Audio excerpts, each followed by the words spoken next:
Are you tired of struggling to understand the themes and characters in classic works of literature? Well, I've got you covered. Welcome to Read It and Don't Weep, the podcast that will help you breeze through your high school literature classes. I am your host, Jackie Taggart, and I have taught high school English for almost 20 years. Join me each episode as I dive into the world of classic literature and break down the essential elements of each work. From Shakespeare to Steinbeck, I'll cover it all. My goal is to give you valuable insight and analysis on some of the most popular high school literary texts, as well as tips and tricks for acing your tests and essays. Let's start reading.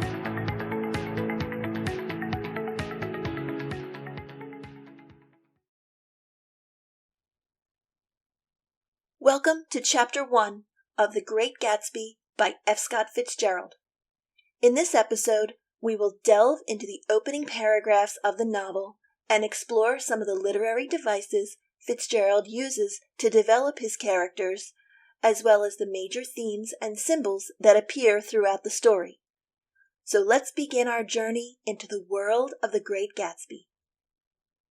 The novel opens with the introduction of our narrator, Nick Carraway. Like so many great novels, the first sentence grabs the reader's attention. In my younger and more vulnerable years, my father gave me some advice which I have been turning over in my mind ever since. This establishes Nick as the first-person narrator and hints at the importance of time in the story, which serves as a major theme in the novel. So pay attention to any references of time or time symbols, such as calendars, timetables, sundials, clocks, and so on. If you have your own copy of the book, jot down ideas in the margins. If you're using a school-issued book, sticky notes can be handy for recording your thoughts as you read. Back to our opening sentence. Younger and more vulnerable years. Youth symbolizes time. Youth reflects a sense of innocence which is necessary to move through the story, from innocence to understanding and maturity, from unknown to known. Nick continues to share his father's advice. Just remember that not all the people in this world have had the advantages that you've had. In other words, think before judging or criticizing others. This advice reminds me of today's world of social media, where people often rush to judge and criticize based on a post, a comment, or a tweet without considering the person behind the words. However, Nick accepts this advice and strives to be objective. He states that he is inclined to reserve all judgment, which makes people feel more comfortable sharing their innermost secrets with him. Why is any of this important? Well, Fitzgerald is trying to set Nick up as an unbiased narrator, someone who will honestly and objectively recount Gatsby's story to readers. Now, there have been many arguments that Nick is not an unbiased narrator, that he does pass judgment on the events in the story. But can anyone be involved in a situation and be completely unbiased? I doubt it. Mostly because we are human and we can only ever view situations from our own perspectives, so naturally we are unconsciously biased. Despite Nick's ability to reserve judgment on people, even he has his limits. While he is hopeful that most people are good and decent human beings, he notes that a sense of fundamental decencies is parceled out unequally at birth. Nick is referring to aspects of human kindness, empathy, common decency, treating others with respect, and so on. Not all people can treat others with kindness and compassion, and readers will encounter such characters in the novel. Fitzgerald continues to humanize Nick by having him explain that there are limits to even his vast patience with people. Nick's experiences in the East, meaning New York, made him angry and frustrated. Of all the characters Nick meets in the East, Gatsby may represent everything Nick hated or scorned, but the man, the human being, had a good heart full of hope and romantic notions. No, Gatsby turned out all right in the end. It's what preyed on Gatsby that angered Nick. These first few paragraphs introduce two of our main characters, Nick, our unbiased narrator, and Gatsby, our romantic hero. We don't even know his first name, just his last name. Readers should see Gatsby, full of hope and idealistic beliefs, preyed upon by those who have little to no respect for others.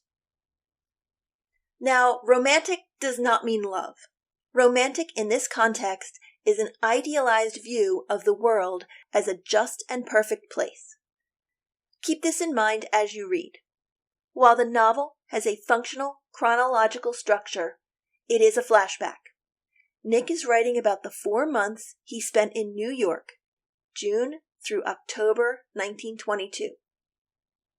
Nick retells the story mostly in chronological order based on his experiences, with one brief exception.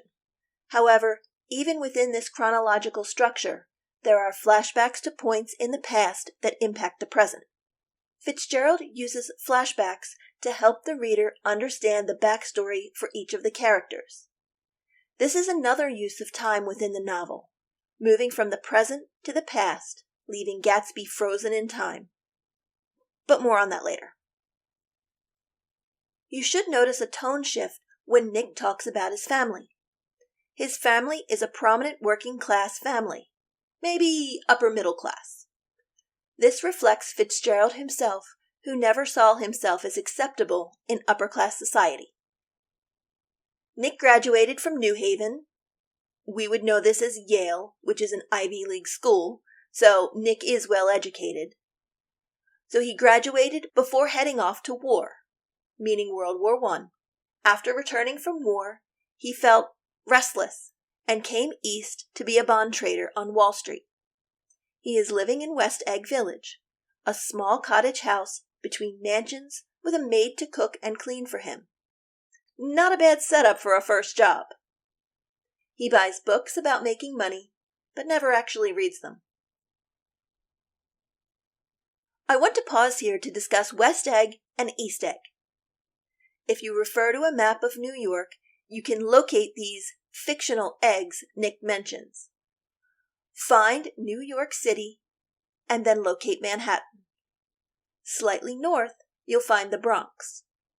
Across the Long Island Sound, you'll see Great Neck. That's West Egg. And then Port Washington, which is East Egg. These are the egg-shaped areas Nick refers to. West Egg is less fashionable of the two, a polite way of saying new money. This distinction between old money and new money is significant in the novel. Both areas are home to wealthy individuals, but new money represents those who recently acquired their fortunes, often through the stock markets, particularly relevant to Nick's role as a bond trader. The stock market boomed in the early 1920s, creating many fortunes. This emphasis on capitalism ties to the novel's themes of the American dream and the rags-to-riches ideals, contrasting with the struggles of agricultural business or farming during the 1920s and 1930s. Back to the action. Nick's bungalow is located between two mansions, one of which is a colossal affair by any standard. This is Gatsby's house. Fitzgerald describes it in grand details, contrasting it to Nick's eyesore. These are both located in West Egg. Across the bay from Nick and Gatsby's houses is East Egg. This is where those from old money live. It is more fashionable. Old money refers to generational wealth. Rockefeller, Carnegie, Vanderbilt, Astor, just to name a few. Fitzgerald highlights the tension between old money and new money throughout the novel, so it's important to understand the distinctions between the two in addition to the tension between them.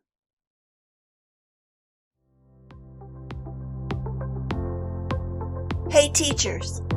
Hunting for some top-notch resources to go along with this podcast episode? You'll find them right in my store. A quick click on the link in the show notes gets you right there. What awaits? A stash of guided notes, note-taking aids, and assessments to use with your students. Go ahead, make the most of these resources today.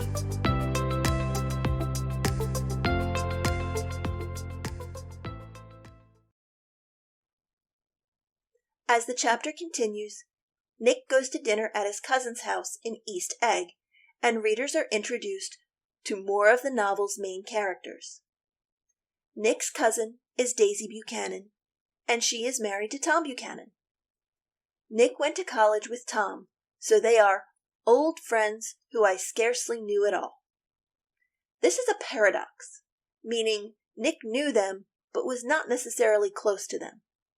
Tom played football at New Haven, and his family is extremely wealthy, old money.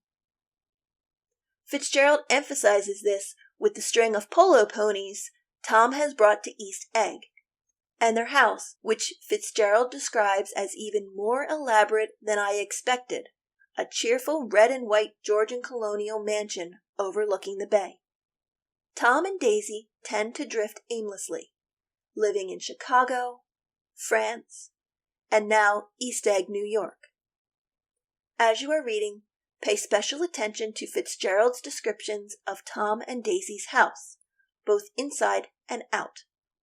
Contrast it with the descriptions of Gatsby's house to understand the key differences between old and new money, and what Fitzgerald means by fashionable. Tom is described as very athletic and strong, but he is arrogant. Nick describes Tom's body as having two shining, arrogant eyes that had established dominance over his face and gave him the appearance of always leaning forward. This was a body capable of enormous leverage, a cruel body. This is an important characteristic we will revisit later. Next, readers meet Daisy and her friend Jordan Baker. Dressed all in white, they are lounging on the sofa together and are so bored they can't even gather enough strength to get up to welcome Nick. Color is also very symbolic in the novel. Daisy and Jordan are supposed to appear light and airy, with a sense of innocence. Jordan is a childhood friend of Daisy's and is currently their house guest. She is tall and slender. She doesn't like people from West Egg because they are not as sophisticated as those from East Egg.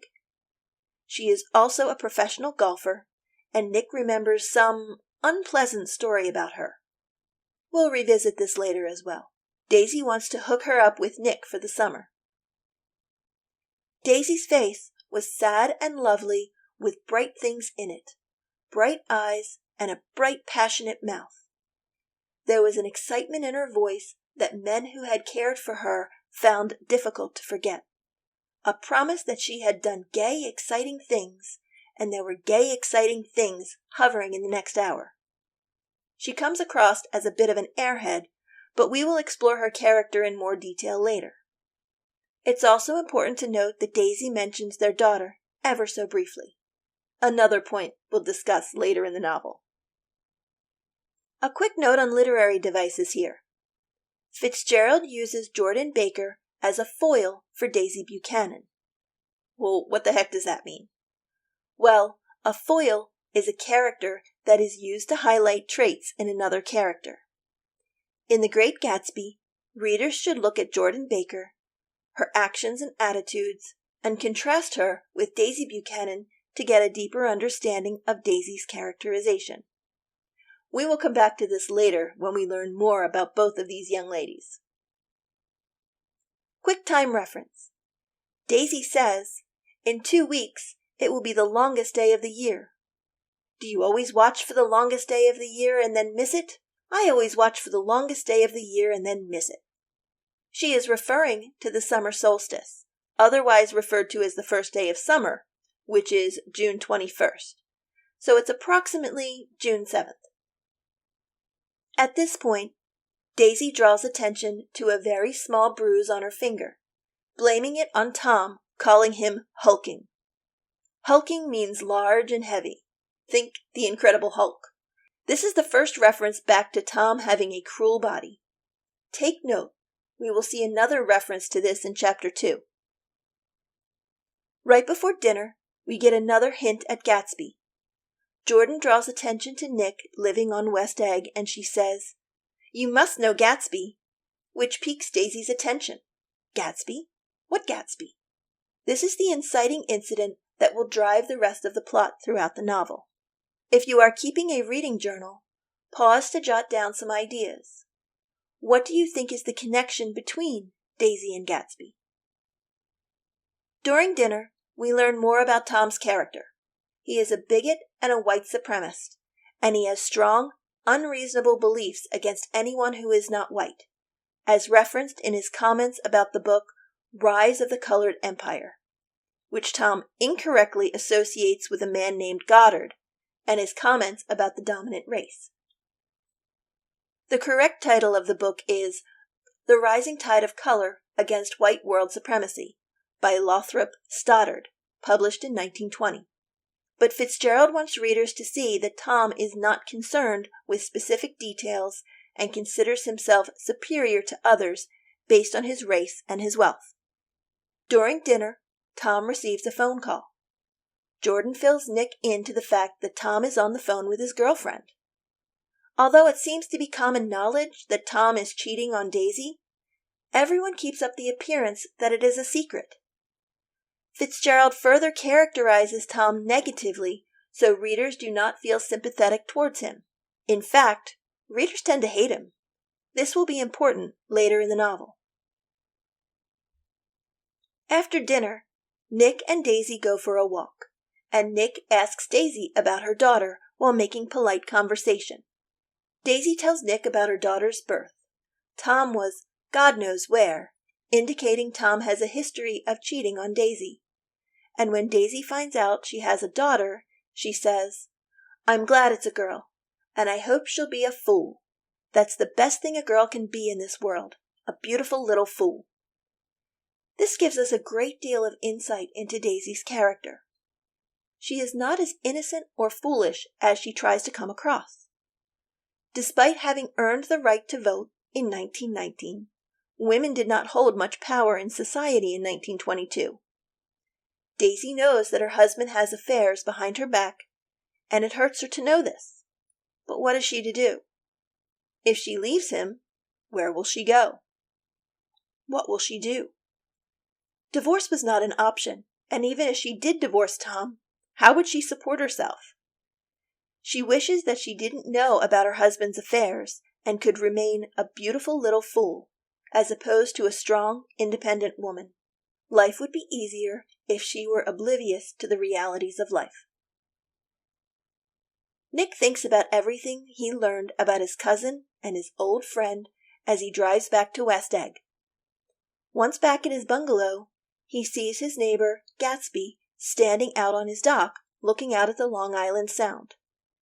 He decides to go introduce himself, but stops suddenly when he realizes that Gatsby was reaching, trembling in the moonlight, arms outstretched towards a single green light in the distance before vanishing into the darkness.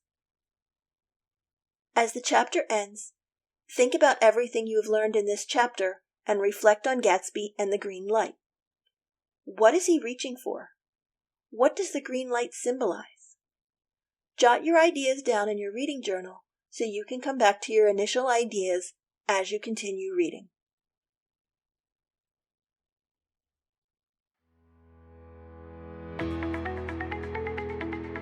Thanks for listening to this episode of Read It and Don't Weep. Be sure to subscribe to the show so you will be notified when new episodes are released. If you liked today's show, please leave a review so others can discover my show. If you have any questions, comments, or suggestions for future episodes, drop me an email at readitanddontweep@gmail.com or reach out to me on social media. I would love to hear from you. The links are in the show notes. Happy reading!